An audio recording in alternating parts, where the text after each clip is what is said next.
Hey everyone, welcome to the Commissioner's Clubhouse on the LCC Network. We're in the middle of the NFL Combine as we speak, but we've got a lot of other stuff to cover today. It's going to be a good show. We got Jameson here and Isaac. Isaac, what's going on, man? What's up, man? Just looking at these combine stats, man. These guys, I just saw this guy. It was like 6'5", 6'6", 260, run a 4.4 as an edge rusher. Yeah, he set the record. Like this, they got some freak athletes out there. Yeah, Montez Sweat. He looks like he's going to be the real deal. Is it just me though, or does it seem like the linebackers this year, like the bench presses, the reps were lower? It seems like than years past. Like I feel like they're getting. I don't know. It just seems. I don't know. It's something I've taken away. Some random. Yeah, I think they're doing more agility training now, and not so much like bench press, and they'll still like work out, but it's more of for their quickness and their burst and everything else. Not burst. Yeah. Their, what's the word? Anybody? No, I can't remember. Oh, keep going. Young athletic quarterbacks, you got to be able to keep up with them. You know, those Lamar Jackson type guys, you got to be quick. Yeah, that 300-pound guy out of Alabama, Quentin Williams, ran a 4.8, 300 pounds. Yeah, that's moving. It was faster than Baker Mayfield and some other quarterback last year. That's a lot Sam of force. Darnold. Could you imagine a 300-pound dude running at you that quickly? Yeah, and running into you. That's what I was thinking about last year. Think about Vita Bea was 350 and he ran a 5 flat. Whew. Imagine that force. That's a lot of force. That's a tank, man. That'll break bones, man. That's a lot of force. That's faster than Jameson, man. You're slow, dude. Yeah, it's way faster than Jameson. A lot heavier than Jameson too. A lot more force than Jameson. That's for sure. All right, so this episode, we got a lot of combine stuff on next week's episode, but this episode we're gonna do some news and notes. We've got some from the not so fantasy world, NFL free agency predictions since free agency is on the horizon, and a quick game of Would You Rather that Isaac put together to round out the episode. So really quickly, team name change is due March 10th, so it's exactly a week from today, Sunday that we're recording. And hey, I do want to say something. Yeah. I think we should all petition for Cardinals fans to change his name to Dirty Mike. It could be Dirty Mike or Dirty Mike and the Boys. Either one. But I'm starting the petition right now. So everybody jump on board. You should put that in the group chat. Hey, are you Dirty Mike and the Boys? Exactly. I'm glad we got that in there. Exactly. My point. Also, one more other announcement. We got a special IDP player guest joining us next week, and it's not anybody from the LCC. So that's going to be a lot of fun. We're super excited about that, and hope you guys will tune in to hear about that episode. All right, guys. I think that's it. Pat, do you want to kind of take the lead on the news and notes? Yeah, let's run through this. There's been a ton of stuff going around the NFL leading up, in my opinion, leading up to the NFL Combine this year. But some of the more notable things that have happened most recently that we've definitely got to kind of dive into is how the loss of Michael Crabtree and Alex Collins, how that release from the Ravens is going to affect that team, their fantasy impact, what it's going to do for owners that have them. I don't really know of anyone that has Michael Crabtree. I hope they don't. But same with Alex Collins. Yeah, it's really. Good riddance. Didn't Mike draft him in the first round or something? First round. Yeah, he drafted him last season. I don't know any league format where Alex Collins is worth a first round pick, like ever under any circumstance. None. Yeah, Alex Collins. I don't think there's a lot to talk about him. I don't think he's going to be fantasy relevant. I mean, the Ravens, they've got Gus Edwards. They clearly didn't have a lot of capital in Alex Collins. Didn't hesitate to move on from him. He's not the one that I'm targeting, and I don't think you guys are either. I don't think anyone should be in our league. Hey, don't give out my secret, man. Don't give out your secret. My secret. I mean, Alex Collins is worth a look, though, late in the draft, maybe no, even. He's not. He's taking a look at. Did you see why he got it released?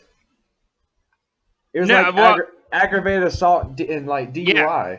But I mean, come on, the same thing with a lot of other athletes. They get in trouble. Like they're worth taking a risk on.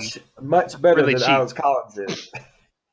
Yeah, well, I'm just saying, like last round, why not? Why not give Alex Collins a look, just for fun? If he went to somewhere like Philly and was in a good committee on a strong team, I might look at him in like the 15th round.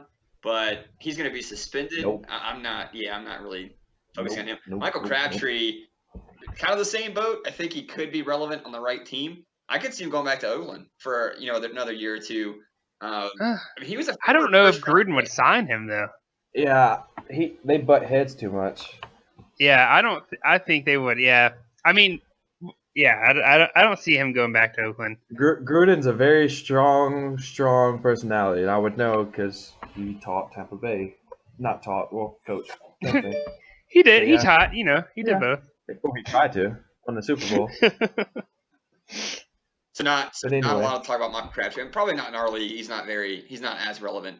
But if you're looking at him, I guess we'll see where he goes, and maybe we'll talk about him in the future. Yeah, so next up, this is a big one. Kyler Murray, it seems like he has taken the draft combine by storm, and not in terms of talent, but in terms of the news and stuff that's kind of surrounding him.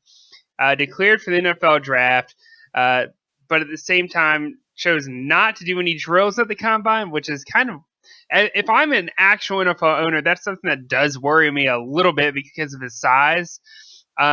He's only really there to interview, but I don't know, man. People talked about him possibly going first pick overall, going to Arizona. He considers himself worth a first round pick. I don't see it at all. I don't even think he's worth a first round pick, in my opinion. Some people, dude, I know it sounds crazy. I know it sounds crazy. I read an article today saying that most teams in the NFL believe that the Cardinals are unanimously going to go with him with the first overall pick, and they're going to trade Rosen because it doesn't fit that guy's scheme. Kingsbury or Killsbury? No, I could see them doing that. I just don't think they should, is what I'm kind of getting. I think he's more of a second-round pick. I would take him there. He's the best quarterback out there, running at Rosen. I think he's first-round talent. And he's not that small. I mean, he's bigger. He measured the same size, hand size as Matt Ryan, same physical size, bigger than Russell Wilson when he. And he's like it's like 210. So I mean, he's not as small as you think he is. I don't know, man. It's just hard for me to You're just a hater, man. You're just a hater. Old school. No. He's racist. That's what it is. He's racist. Yeah, don't even start that, man. Don't even start that. No, definitely. You're crazy.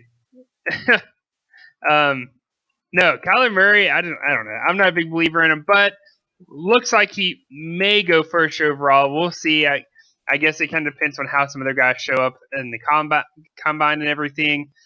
But yeah, that's kind of where that story's heading right now. Is how is he going to impact the NFL, and then furthermore, is he going to be worth taking in fantasy drafts, especially in our rookie draft this year? It'll be interesting. I don't think he goes to Arizona. I think Arizona probably trades out of that, but I think he probably will go number 1 overall. It depends on where he goes, but I mean, Baker was successful last year. I mean, I'm not directly, comping him to Baker, but we've seen success from rookie quarterbacks in the past few seasons. So, and that's funny because Jameson was on record by saying he hated Baker Mayfield. I hate Baker. That there's no way that he was going to go first overall. And bam, did it not happen. I hate the way that Baker carries himself. I don't hate Baker as a quarterback or as a talent. I hate the way he carries himself as an NFL professional. I just don't think long term. I was the only one that was giving him kudos because I knew he was going to be great, and I knew he was the best one out of the bunch. I felt like Darnold had the highest. I guess the lowest floor, or no, the highest ceiling. I thought he was going to be the highest. He reminded me a lot of Jameis. His talent was there, but it was just the turnovers. The same issue that Jameis had. But that hasn't gotten better in the pros. So Darnold better. Well, he's only had one season under his belt. No, I was talking about Winston. That hasn't gotten better with Winston in the pros. So Darnold has to make some adjustments. Better into last year. Finally. Yeah. Only took 4 years to get there. So what are the chances that he goes Yeah. overall? What do you think? Like, what's the percentage chance? That he goes first overall? First overall. Without your bias. No. I would say there's a 75% chance he goes first overall. Okay. Do I think he's worth that? No, I don't. I think there's way better athletes in this draft than Kyler Murray. Okay. Well, it's QB driven. I think if it wasn't a QB heavy, he wouldn't be going first overall. But I mean, you're right. I think there are better talents in the draft, but he's definitely first. There's really not that many. I mean, there's some good quarterbacks, but there's none that like stand out like last year's. Last year was like a phenomenon with how many different ones could have gone first. Like nobody really knew. I think that's part of it. This year, it's like it's going to be Dwayne Haskins or it's going to be Kyler Murray. It's those two guys. Those are the number two. Those are the two guys that are in the conversation for the number one quarterback taken. It's everybody else is a space behind them. Yeah. So I don't. Yeah. Kind of inflates his stock because there's no depth there at that position in the draft. Unlike and there's a drop off. Yeah, unlike defensive line or some of the other positions, which look very deep, and the combine has kind of shown us that a little bit. But okay, cool. Anything else, Pat? All right, Pat. Last one. Yeah, last worthy note, at least taking which everyone kind of knows about, is Nick Foles and Le'Veon Bell are now officially NFL free agents, and it's going to be a race to see who can get them. And I think Nick Foles is going to be grossly overpaid for what he's actually worth. I think Le'Veon Bell, if you're a Le'Veon Bell owner, you really have to hope that he ends up in a situation like before where he's not in a running back committee and he is that sole running back, kind of like a Christian McCaffrey type scenario. Because honestly, if he ends up in a place like Philadelphia, I've heard that rumor a little bit here and there. I don't think I don't see how they can afford him. But that would be awful if you're a Le'Veon Bell owner because of the depth they have a running back. But it's gonna be interesting to see how that shapes up and how it impacts fantasy as well. So what about Nick Foles? Because I know we're gonna talk about Le'Veon here in a minute. Any predictions on Nick Foles? Honestly, I mean, we've been hearing a lot of Jaguar stuff. Yeah. I could see it happening. Honestly, though, like people are gonna think I'm crazy for saying this. If I'm no, I'm not even saying it, but I'm gonna go ahead and say it actually. If I'm the Cardinals, I go sign him over drafting Kyler Murray. Yeah, I mean, and that's me being like a Nick Foles hater, and I don't have anything against Kyler Murray. It's just that when I'm already looking at a quarterback undersized. Nick Foles is white. Oh my God! Get out of here, dude. That just definitely has nothing to do with it at all. No, I mean, coincidence? I think not. Crazy. I mean, I would like that because if they were to move back out of the one spot and get some draft capital and then go sign a guy like Nick Foles, I mean, I'd be okay with that. If I was a Cardinals fan. Have Rosen. Why are you going to pay all this money for Foles when one, it's not the type of guy that the head coach, is a quarterback guru to. It's not his fit. You could help Rosen. Nick Foles is a pocket passer. He's the same as Rosen, just older and more experienced and won a Super Bowl. He's got a better arm, in my opinion. Anyways, like I wouldn't want either one of them with what they can do. But I'm just saying, like if you're desperate for a quarterback, he's probably one of the better free agents out there. Yeah, somewhere in Florida, I think Jacksonville, maybe Miami. But some team is going to overpay for him. I agree. Isaac, what if he goes to Tampa? I was about to say, what would you do if he goes to Tampa? Bruce Arians believes in some Winston. No, he's not. Definitely not going to Tampa. All right, guys. Well, that's it for news and notes. We'll jump into our free agency predictions here. So we'll get started on it. So with just 2 weeks until free agency starts, we wanted to talk about some of the significant fantasy players, so some of the bigger ones. We'll touch on a few at the end, but we would kind of dive into some of the kind of key players here. Talk about what fit may be best for people, where we predict them to go, maybe where we think they should go, and maybe what their fantasy value might be wherever we expect them to land. So we'll start off with Le'Veon Bell. A lot of discussion this past season about him and Isaac.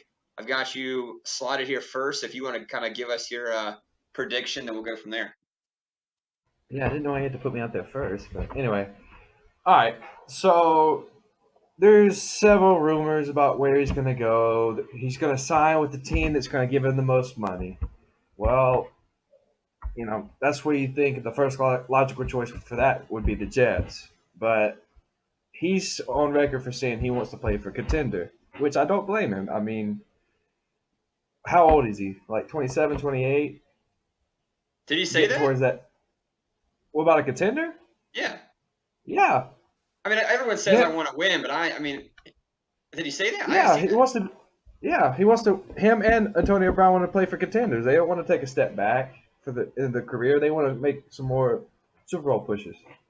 They haven't shown it. Anyway, I'll let you get back. Sorry, I don't know what you're reading because I've been seeing it all the time. I'll send you an article next time I see it. But anyway, yeah. But I think the Colts front office is. I mean, they had a great year last year. I mean, the offensive line was. I feel like it was the best one in football last year. Andrew Luck is back. He was the man last year. Yes, they have Marlon Mack and they have a couple other guys they drafted. But, I mean, Marlon Mack has shown some flashes. But, I mean, Le'Veon Bell is on a complete next or 2 tiers ahead of him. I mean, Bell is a generational talent. We'll see if it's a system talent with that Steelers offense, or is it something that he's the man? So that's going to be interesting to see. And plus, I think that front office is a bunch of loonies up there, especially Jim Irsay. I feel like they're just going to throw a ton of money at Le'Veon. And, like I said, he was playing for a contender. The Colts were contending last year. And I feel like it would really help the whole team, not just the offense. But especially behind the offensive line. And they also have the most cap space out of anybody. So they definitely have the money. And like I said, they want to probably build momentum off that push they did last year. But this year they want to close the deal and actually win the Super Bowl. So, yeah, Colts are my guess. So I think if he went to Indy, that's probably the best place for him fantasy-wise, I think. I think he can be really successful there.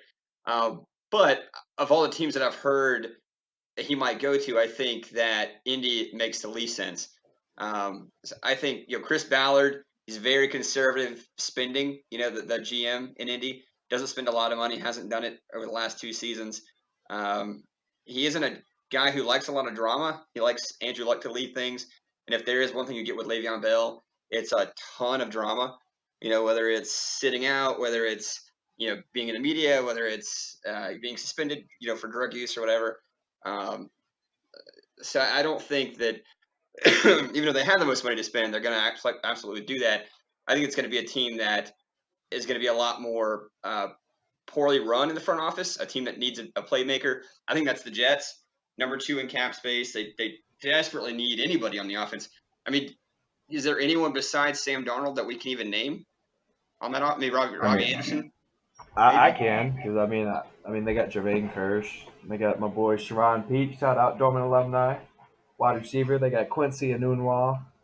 Oh, that's right, just loaded in receiving on that offense there. They just need some talent. It's a New York team. I mean, in that media, and they've got a ton of money, and they've proven it. They're gonna throw money at him. So, but I will say this. We've seen where owners overrule GMs. Look at the situation Dallas is in. I mean, he just got tired of overruling and just became the general manager himself. So, and that's why I think that Jim Irsay is an idiot. We've already seen him make errors before in the past. I can't name it off the top of my head, but I remember with his drinking and just like he's an idiot. So that's why I feel like there's always potential of him overruling Ballard. Yes, he is a stickler for not wanting to spend money. So we'll see if he lets Ballard actually run the team like he was paid to do, or is Jim Irsay gonna go on some tangent just like, I don't care what it costs, I want Le'Veon Bell. We'll see. I mean, they've let him run it the last 2 years. I think they like Marlon Mack a lot too. I mean, he was only like 4 yards away from a 1,000-yard season last year, and he only played 12 games. So I mean, he was pretty impressive when he was there. I think they like him a lot. I'm telling you, that offensive line will make anybody look good behind that. Oh, I know. I mean, so why need Le'Veon, though? I mean, I think you kind of mentioned it, too. I think my only concern with Le'Veon, he's incredibly talented, more than Marlon Mack, without a doubt. But I'm so concerned he's a system running back. I mean, James Conner and Jalen Samuel came in without a hitch. It just went off, without a hitch. So, I mean, why pay $16 million a year for a running back? I didn't say I agree with it. It's just my personal. I just think that's something I could see happening. It's not something I would necessarily want to see.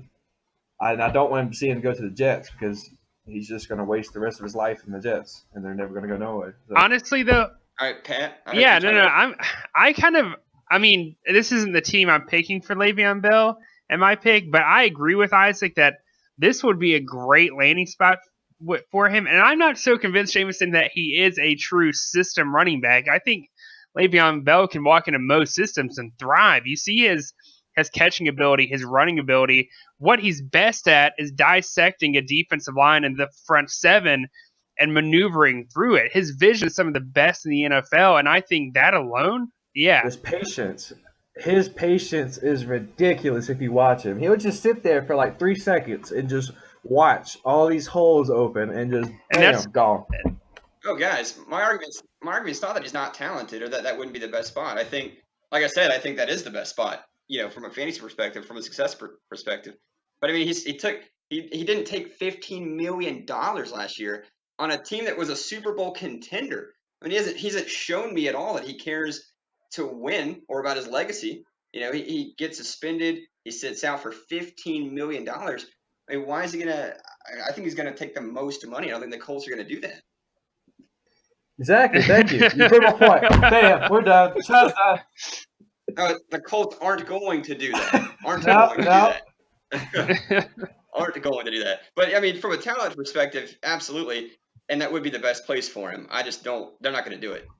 All right, Pat. Now tell us where you think he's going to go. Here's my thing, and I'm kind of going a whole different approach. You guys are looking at a lot of cap space, and I get that. It makes sense for a guy that one of his priorities is cash. But at the same time, Le'Veon Bell, one of the best places I'm thinking where if you look at talent-wise, where he can go and almost instantly win a Super Bowl, it's the Chiefs. And the rumor wheel has already started to spin about the Kansas City being a landing spot for him. Look at Andy Reid's running backs. What's he going to do now? I mean, I get it. He does have some decent depth there, but I mean, if you look at where they were before the Kareem Hunt scandal happened, they were a much better team. Andy Reid knows that. If you go look at some of the best team Andy Reid's ever coached, he had a elite running back behind the quarterback. And Brian Westbrook, shout out to an Eagle legend. Yeah, I mean, there you go. Brian Westbrook, when he was in the league, was an elite NFL running back, in my opinion. But I think this is a great spot for him. Now, the big question is, are they going to be able to match the pay that some of these other teams, like the Colts, are going to be able to offer? And that's just it. I think if I'm selling the Chiefs to Le'Veon Bell, I'm not just selling the cash. What I'm selling him is a run to be a true Hall of Fame running back behind a quarterback that could follow suit and be one of the greatest offenses in the past 20 years. And that's why I think this could be a legitimate landing spot for Le'Veon Bell. I think it would be awesome, like really awesome. Just, Kareem Hunt was out, and now they got this mammoth of a running back to plug in there. I mean, that would just be awesome just for them to go. Not only was having Patrick Mahomes, now you got arguably the best running back in that offense. Like, it's just, I don't know, that's exciting. I mean, that move would be great for everyone except people who don't like the Chiefs. So they would be absolutely dominant. But yeah, I mean, you'd have to sell them on everything but the money because they've got a quarter of the cap space of all the teams that are recruiting him. So, but I mean, if he wants to win and win now and win Super Bowls and cares about his legacy, that's the place to go. Take $10 million and go to Kansas City instead of 16 on some team you're never going to win. Yeah, never. He's never going to win on the Jets. I mean, I think he'll land there, but he's never. His fantasy stock's going to take a hit. His legacy's going to take a hit. He's never going to go to the playoffs. At least for 3 or 4 years. So if he wants to win, I think the Chiefs. And here's another thing about the Chiefs. I'm not so convinced that they can rebuild what they lost in Kareem Hunt in the NFL draft. I'm not really sold on a lot of these running backs. I mean, I think there's some good ones there, but to expect the same production you had out of Hunt, I don't think you're going to get that with the majority of the guys that they're going to be able to draft in this draft class. Yeah, it would be difficult to say we got him in the 3rd round, so let's draft another guy in the 3rd round and expect the same thing. Yeah, absolutely. Cool. Well, so another Le'Veon Bell's former teammate here, Antonio Brown, another big fantasy, kind of player here who will be changing teams. It looks like. I'll go first. I've got him going to the Raiders. It's been talked about a little bit. Top 10 in cap space. They don't have a number 1 wide receiver or any pass catchers. Jared Cook's a free agent. Jordy Nelson is a free agent. And even if he's not, who cares? And I don't know any other receivers on their team besides that. They've got a ton of draft capital, lots of first-round picks they could trade for him. And I think Gruden likes his vets. He traded away all of his young guys last year who were on expiring contracts. I think he would take a shot at a guy like Antonio Brown. Hello? Yeah, I'm here. Okay. Pat was next, so I was just like, hey, Pat. Are you there, Pat? Yeah, I'm here. Sorry, Okay. I'm munching on some Cheez-Its right now. So okay. My God. It was like dinner and a show kind of deal. Oh God. Well, I know you said you've got. Go ahead. No. I was kind of gonna bounce soundboard off you real quick. I mean, Raiders are one of the teams that we talked about earlier. Have a ton of cap room. You look at John Gruden, and I think of a guy like Keyshawn Johnson that he had many moons ago, but a guy that was considered a drama queen for sure in the realm of wide receivers in the NFL. And Antonio Brown is that, but a much better Keyshawn Johnson, a guy that's, in my opinion, worth taking the risk on. I mean, dude, look at some of the teams that were extremely successful with like a Terrell Owens. And Terrell Owens to me is a much bigger distraction than Antonio Brown is for the Steelers right now. So if I'm John Gruden, and he's obviously gutted that entire team and that entire offense last year to prepare for this year and the following year, I think this makes a lot of sense to me for him to go out there and get himself Antonio Brown and really bring him in, talk to him, kind of go through a whole interview process and figure out what truly motivates this guy and how do we keep him motivated here in Oakland. So something you were about to touch on, or I guess kind of did touch on, is that Gruden doesn't mind the drama like some of the other NFL coaches might. You think? I mean, I call it the same thing. He doesn't shy away from that. The Raiders organization doesn't shy away from that. I feel like they're one of those teams that doesn't mind trying to take that on to win games. I think John Gruden, at the end of the day, he's looking for a workhorse, and if that workhorse also happens to be, I don't want to say a distraction, but a dude who's, causing a lot of drama and stuff on and off the field, I think he's okay with that. As long as he's going to put in the work and show him he wants to be there, I think he's totally going to be able to work with that. Cool. Isaac, what are your thoughts? All right. Now, I will say the Raiders is a solid choice. I mean, I definitely could see that. But my bet is on the 49ers.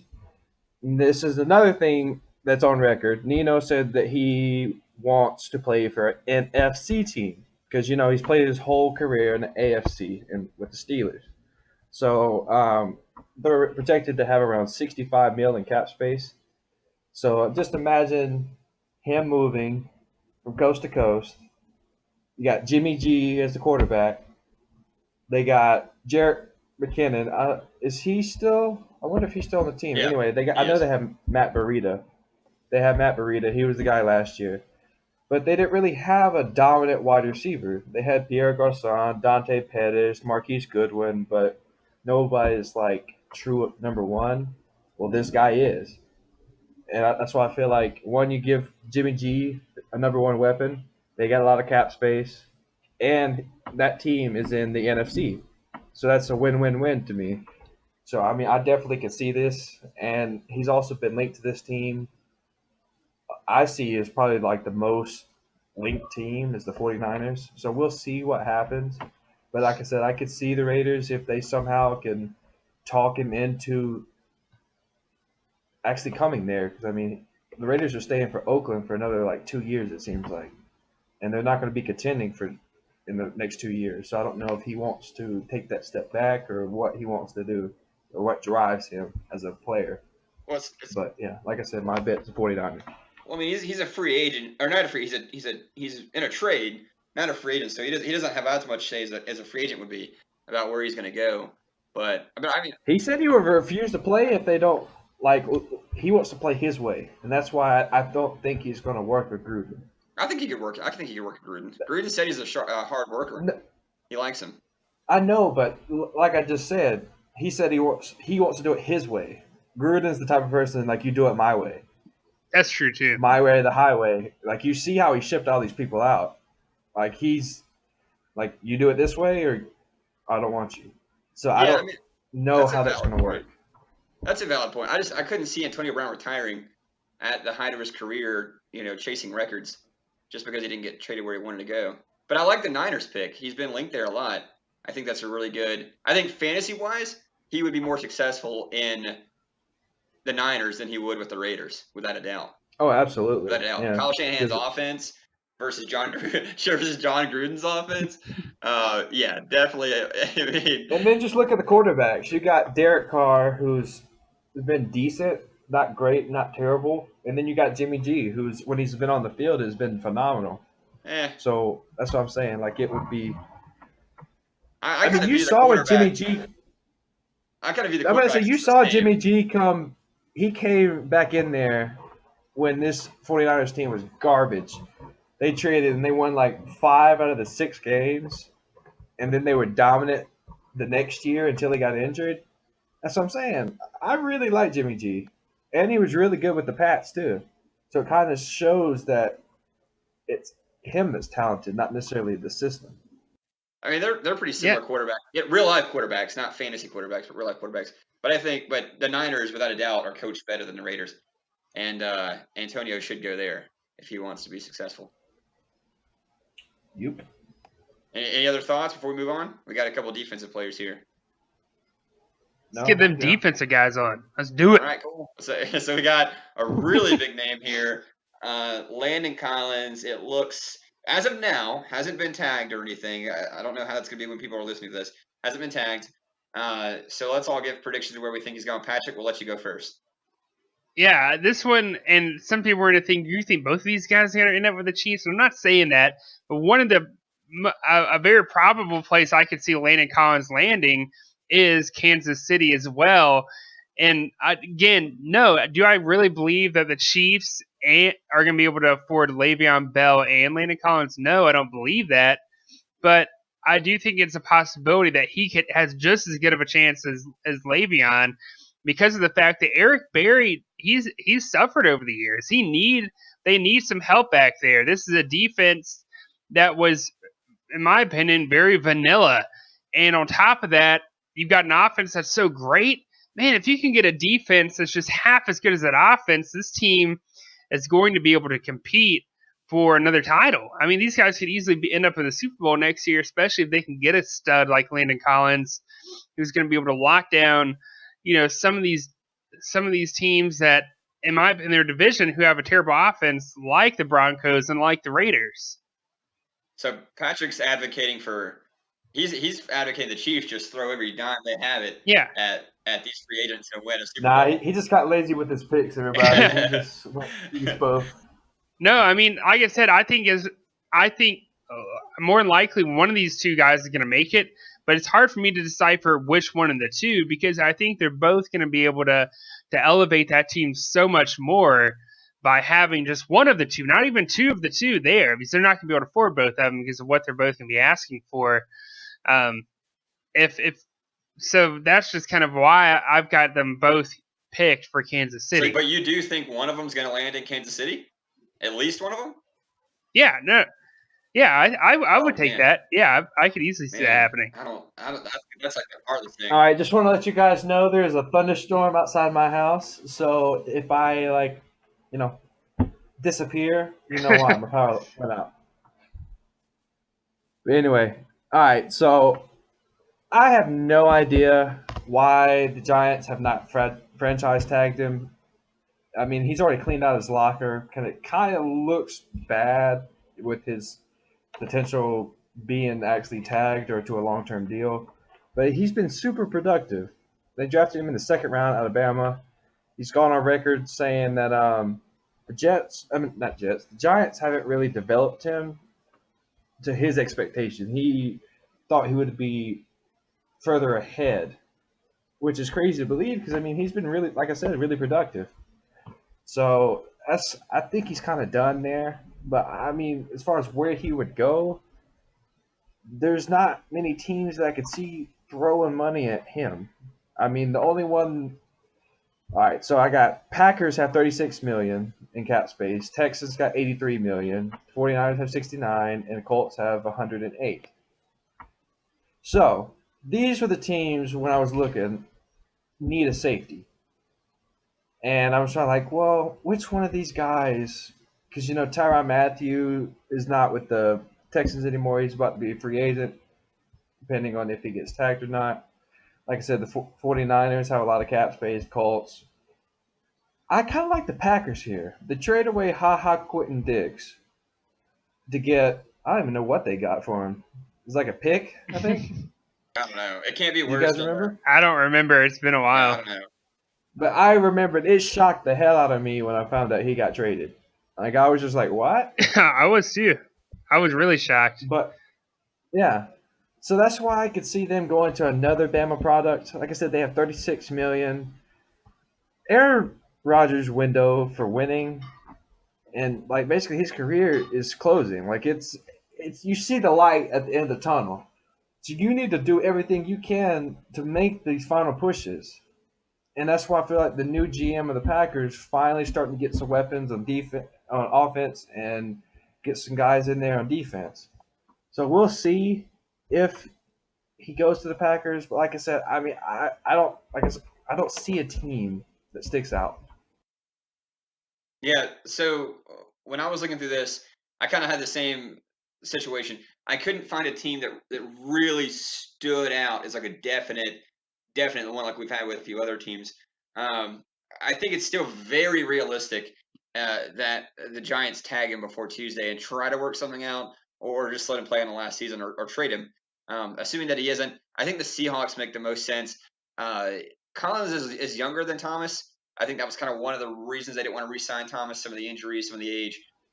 He's very young. And then he flicked off the whole sideline when he got injured.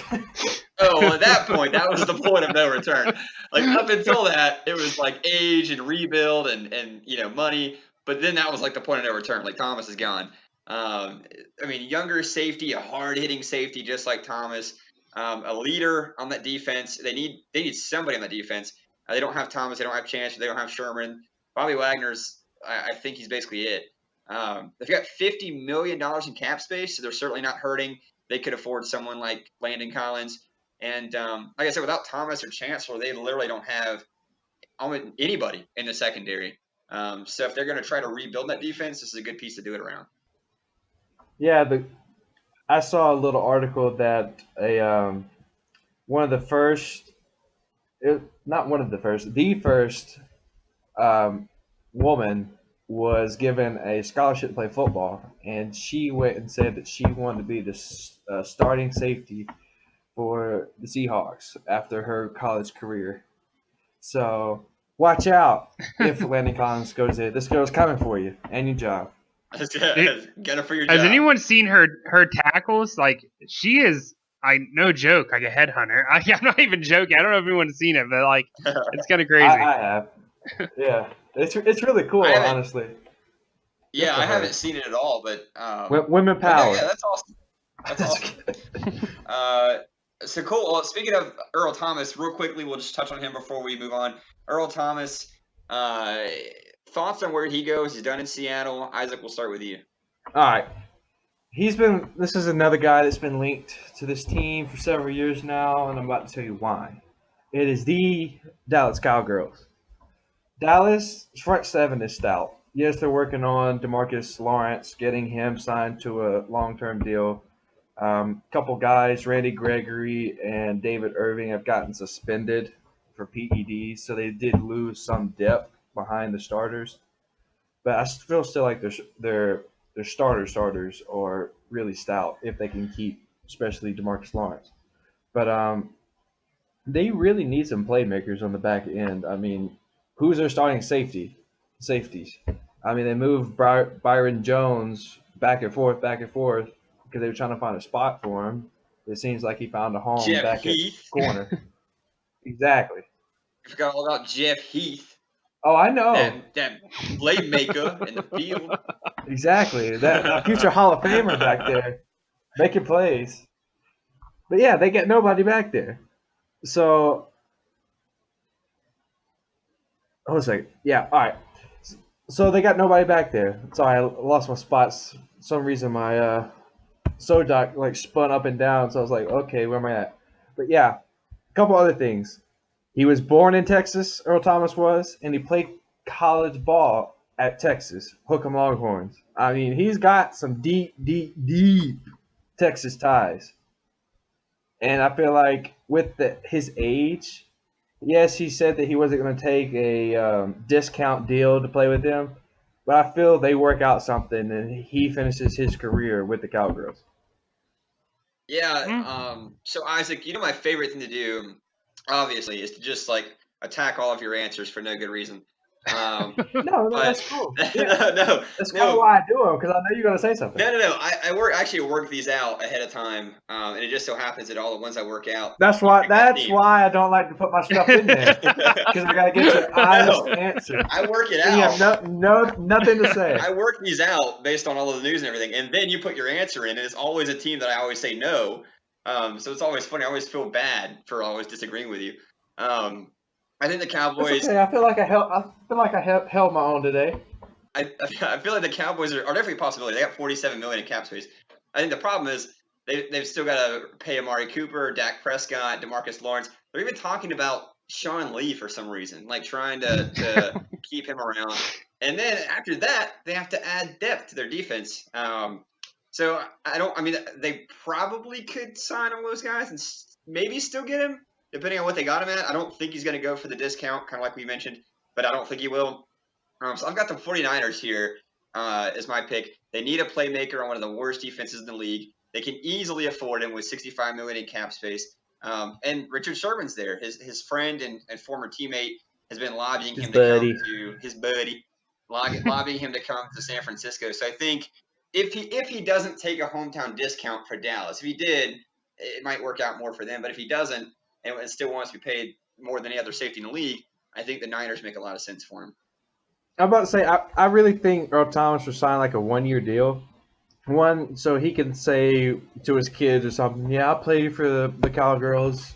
Daddy went to Texas, I was going to say the A&M, but yeah, he just went to the Texas Longhorns, and he was born there. So it's kind of cool to see a guy that was born there, college there, and then played some professional years there. But I really could see a 1-year deal just so, like you said, they can try to sign these guys. And then after that, if he does well and stays healthy, then try to sign him for a 2 or 3 year deal after that. I do not see a big deal here, a long term. He's not worth a long-term deal. I know, but I'm talking about they're not going to sign him for a 3-year deal. That's why I really think it would be like a 1-year deal. But maybe if he does good after that, they'll sign him for maybe another 1 year or 2-year deal after that. I just don't think he takes. Because he's only 30. We saw Antoine Buffet with the Cardinals, 36, old man out there with the cane and crutches and everything else. He's still making plays, and I think I know Earl Thomas has more talent than he does. Yeah, I mean, he definitely so you can do it at a certain age. He definitely still have a couple of years left in him. I don't think he takes the discount. I mean, it's his last contract. I think we romanticize playing for hometown teams more than players do. We're like, oh man, if I could play, I would play for the Panthers, or I would play in Isaac's case, I might play for the Bucks my whole career and take less money. And I think we romanticize that more than the players do. Sometimes, I mean, I think he definitely wants to play there. But with it being his last contract, that's what I'm saying. You can't say I'm romanticizing because he said that he wants to play there. No, yeah, I mean, but he said he's not going to give him a discount. But he won't give him a discount, exactly. So, I mean, with it being his last contract, I don't know. We'll see. I think it's definitely still a legit possibility. We'll see how the market plays out for safeties. But Patrick, you've got a different answer than both of us for sure. So why don't you share that real quick and then we'll move on. Yeah. Sorry. Can you guys hear me? Yeah. Are you stacking again? No. Sorry. No, he was too busy saying stuff in the group instead of paying attention. No. Sorry about that. Mario's over here like trying to do dishes like while I'm recording this. I'm like, what's going on? No. Sorry, I totally missed that last bit what you were saying, but it's okay. It wasn't but to nothing anyway. Oh, okay. Ooh, shots fired. Go ahead, Pat. No, here's my thoughts on Earl Thomas. And the dude, the last couple of years has been, in my opinion, almost irrelevant to where he was maybe 3 or 4 years ago. And the longer he sticks around and he's just kind of lingering on teams' rosters, the less likely this guy is going to be perceived as an actual Hall of Fame safety. And I honestly think that he could end up in a place where it's probably just best to retire instead of just signing with another team. If you're considering your career, what you're leaving behind, how people perceive you as a legend in the league, you don't want to go. You don't want to go out there and then just suck, and then you're basically what you worked your whole life to build towards just start to take a hit. Kind of like Darrelle Revis. He tore his ACL. He's like, oh, it's Revis Island. He came to Tampa, sucked. And then who the hell? I can't remember what. He went to New England and got a Super Bowl ring. No, yeah. Yeah, but he still wasn't great. If you watched him, he was at Revis Island. There was a shuttle back and forth to the island, but I could definitely see that. Yeah, no, I mean totally, and don't get me wrong, I could see him, like you were saying, Isaac, sign with a team for a 1-year deal and be okay. But why do that? You know what I mean? Like, why go out there, play for a team, and possibly not even end up as a starter, as crazy as that sounds, depending on where he signs? I don't know. Like, that's just my thoughts on the whole Earl Thomas situation. For $10 million, that's the answer to that question. I mean, why would they do it for another year? I mean, for money, for a lot of money. But I mean, like, you see guys now, especially with the awareness around what professional football and football in general does to your longevity as a living human being. It's you know what I mean? Like, it's life after football. Yeah. That's why a lot of these kids sometimes will chase the money early on, but a lot of these people still will get their degrees. Like, because football is only going to take a certain time. My thing is, of your life. If Barry Sanders can walk away from the league when he did and where he was with his career, then absolutely anyone could easily turn away from it, regardless of what teams would be offering him. See, but I think this is another case of fans saying, hey, you're not great, you should retire, versus the realistic possibilities of him actually retiring. I think that's probably the lowest chance of the options that he has going into the season is retiring. Based on the money. I could see like this. Let's say he does sign with the Cowboys, for example, and he gets there, they give him 1-year deal, and it ends up like a Jerry Rice type deal, where he signs with this random team during the offseason. He gets through training camps like, man, I don't really want to do this. You know what I mean? Or he gets there and the team's like, man, we really don't want this guy. You know what I mean? Like he could pull the Monte Davis and just retire at halftime. Yeah, exactly. No, exactly. that would damage his legacy. I don't think playing another season. I mean, Jerry Rice played how many seasons where he was worthless and didn't damage his legacy? I mean, well, you say that, but he ended up in the Super Bowl with the Raiders. So, what are the chances of him ending up in a Super Bowl with the Cowboys or 49ers? My answer to that is probably slim to none. Pretty solid. I mean, I think there's a chance if he goes maybe not the Niners, maybe not this year. He's only 30. I mean, he could play for 3 or 4 more years. And if he was on the Cowboys, that's realistic. Or the Niners in 4 years. Because they're I mean, as much as I hate to say it, Cowboys are contenders. And the Niners are on the rise. They definitely have a shot. The Niners are a few years from contending. I mean, it's a possibility. I think they're close. I think they're closer than you think they are.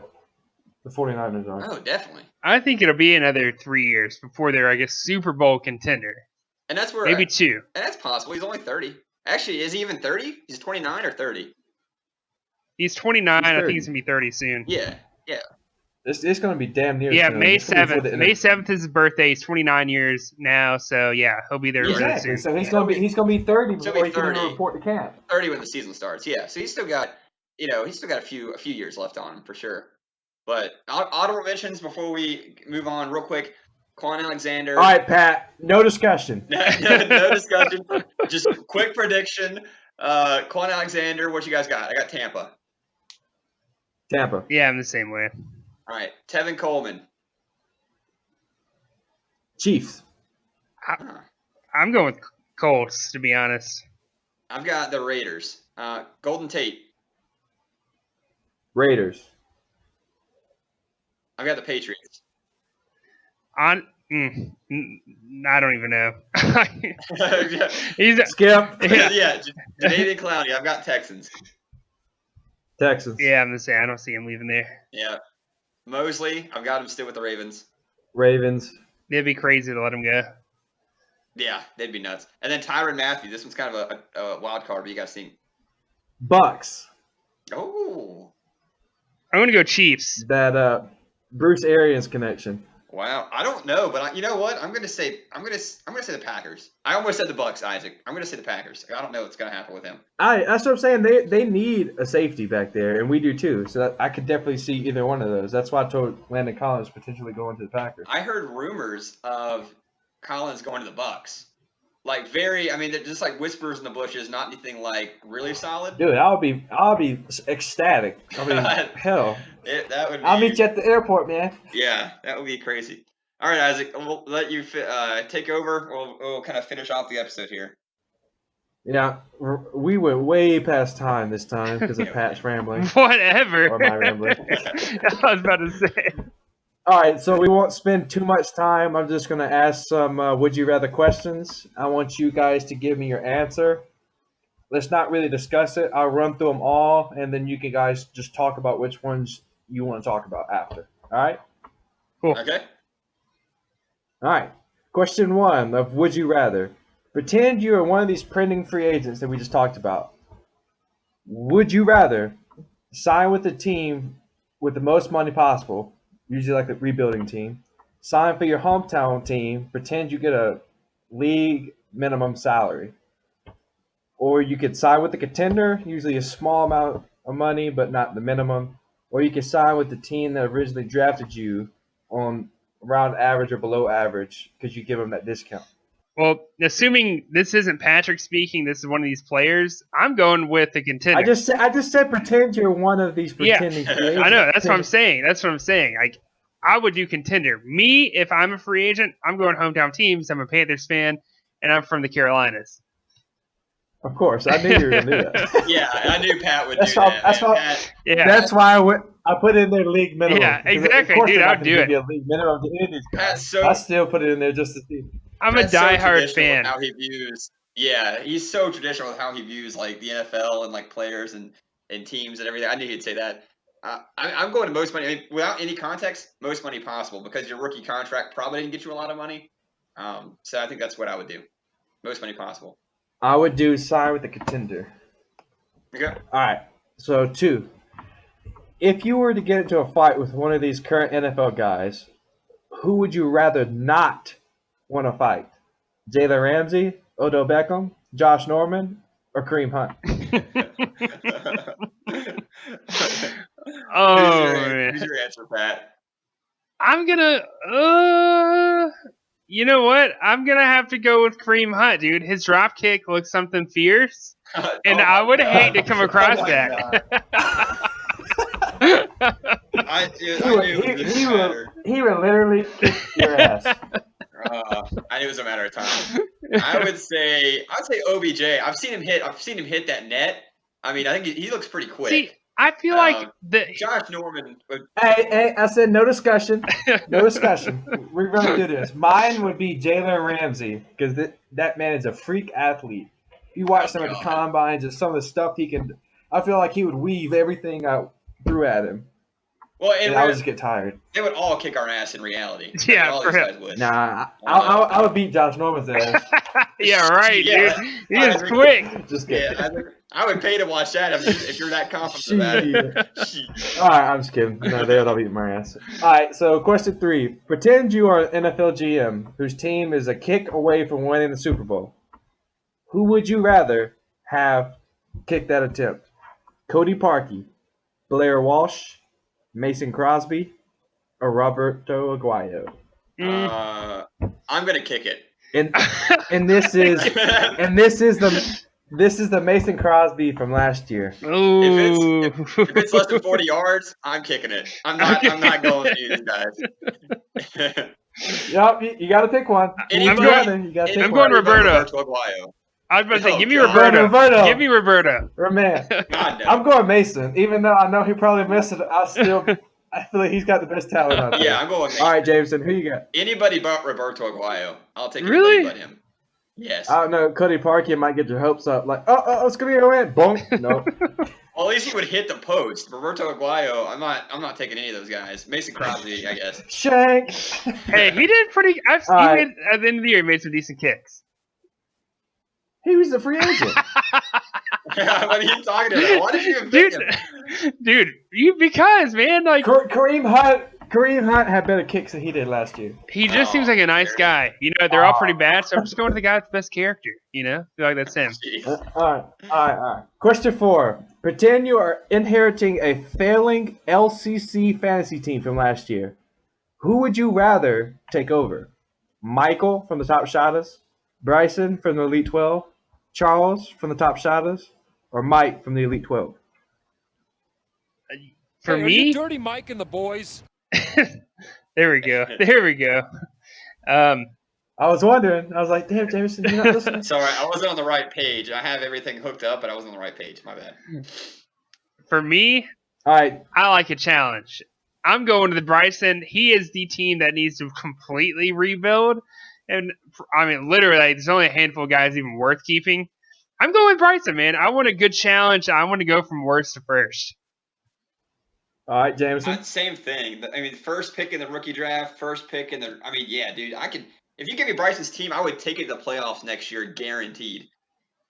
Absolutely we should do guaranteed. that. Let's do that. Let's have Bryson inherit your team, see if he can just stay afloat and win that division, which has historically been pretty bad, and see if you can topple Jade or Mike for that division with one of the worst teams in the league right now. Oh, if I can win 6 games in a division that's equally as bad, yeah, I'm pretty sure I could do that.